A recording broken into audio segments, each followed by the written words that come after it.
So I'm just showing today how to fix your Samsung dishwasher when it shows the LC leak code. Basically, you can see I've already removed my Samsung dishwasher. Basically what you have is right on the top, there's two clips and you unscrew them from underneath.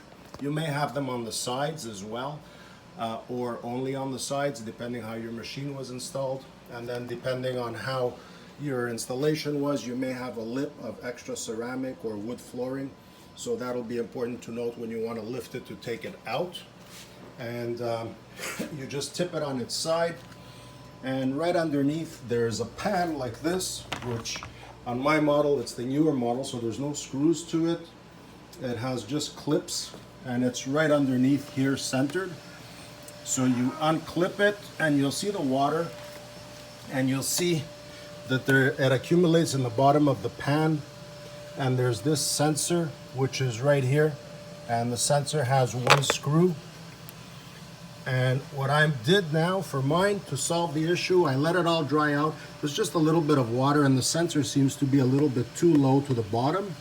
And it kicks on and does that crazy noise and the drain noise. So what I did is I took basically a sponge from the dollar store and I cut off a couple of strips. I removed the back with an X-Acto knife.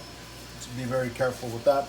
And I just dabbed a little bit of crazy glue on the back of these sponges, and I put them into where the water would be draining in to under the sensor, just enough to keep any water away from the sensor. And I also took two washers, little thin ones.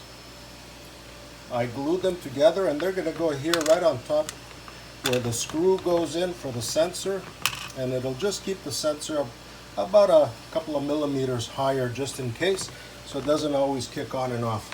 And that is going to be the solution, which I think will be a permanent fix. And the sponges are not too strong, whereby if there's any water leak, it'll certainly overflow in time and the sensor will go off for you. So that's about it. That's how the fix is going to be.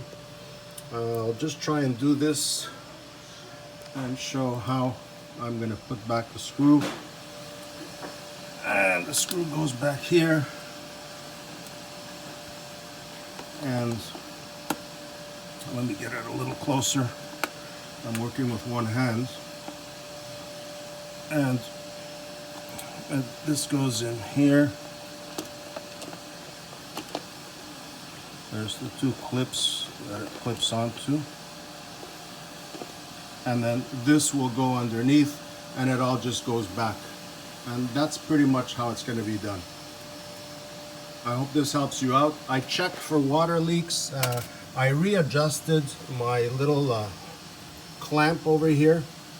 I saw a little bit of calcification and it seemed like they had brought this clamp way too close onto this beveling, whatever you want to call this notch. So I moved the clamp a little bit further down, and that should do the trick. Okay, so I hope this helps you guys out.